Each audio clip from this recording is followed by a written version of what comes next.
So here are some questions that you might encounter in the energy world. And these are very practical problems that you might even be asking yourself. So here's an example. I'm in the market for a new furnace. I can buy a more efficient furnace, um, and I know it's going to save me money because it's going to burn less fuel. But it costs more to purchase. It costs more upfront. Is it worth it to buy? How about I need a new car? These hybrid vehicles look really great. The Prius gets 50 miles a gallon, but geez, it's a lot more expensive. How do I know if it's worth it to buy it in terms of, financial, at least financially? And something really, simple that you probably encountered in the last year or so, you got to buy a new light bulb. Should I get a compact fluorescent lamp? I know it's more efficient. I know it's going to reduce my electricity costs, but, geez, they cost, dollar 50, as opposed to, 20 cents for an incandescent. Is it worth it to buy it? So these are really straightforward questions that are very practical. And there's a really simple tool that's not perfect, but it is really good for an initial cost consideration, and that's we can calculate the simple payback.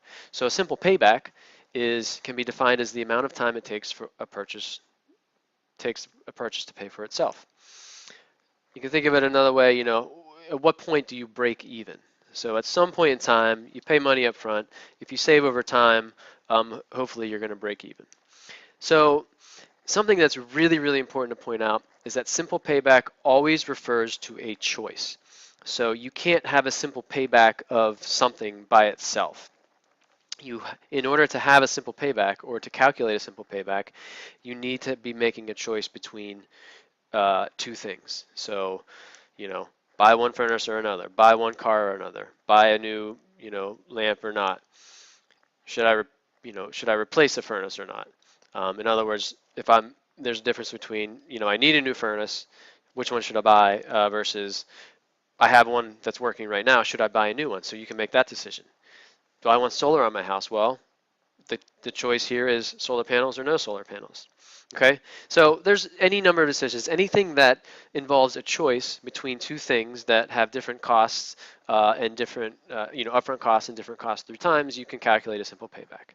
So it can be expressed in any amount of time, but generally you're going to see it in years, especially in the energy world. So this is a really, really simple formula. Simple payback is simply the upfront cost difference divided by savings per unit time. Practically speaking, you can look at the difference up front. So this little thing here, this is your delta, okay? It's a little Greek letter. So delta just means basically difference, okay? So if I say, when I use this term, this symbol, it just means difference. So difference in upfront cost divided by my savings per year. That's really, the formula is really simple.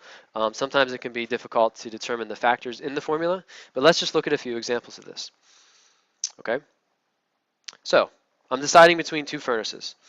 I can buy one furnace, it costs $2,000 more, but it would save $500 a year in fuel costs. So what's the simple payback? So let's just apply our formula. So we have simple payback.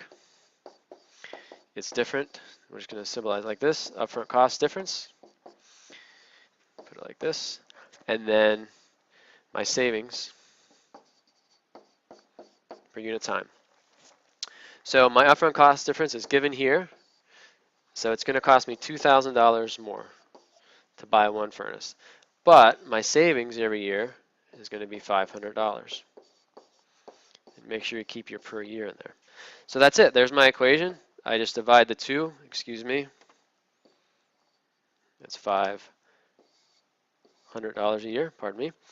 So you just do some very simple math here, and the dollars are going to cross out, and the years actually end up on the top, and your answer is going to be 4 years. And that's really it. It's actually fairly straightforward. Okay, so in this case, my simple payback is 4 years. Okay, what is the simple payback if I only save $100 a year? So my simple payback, again, is difference up front. Okay, divided by my savings per time. So my difference in upfront has not changed, $2,000. And then I am saving, in this case, $100 per year. So my simple payback in this case is 20 years. Okay, pretty straightforward. Now, it's not always going to be this easy, as you'll see in your lab, but this is the fundamentally how you do it. All right, so let's look at something. This is a little bit different, but this is, um, a practical problem here. If I pay $2 more for a CFL than an incandescent, but I save $6 a year, what's my simple payback? So again, we can just apply the formula. Difference up front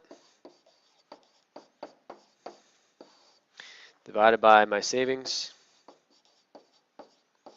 time, and that's it. So in this case, I'm paying $2 more, and I'm saving $6 per year. Okay, so this is going to be 0.33 years. Now, if I wanted to convert that to months, you can use your factor labeling here. So 1 year will be 12 months, which gives me 4 months. Okay, so that would be another way to calculate your simple payback.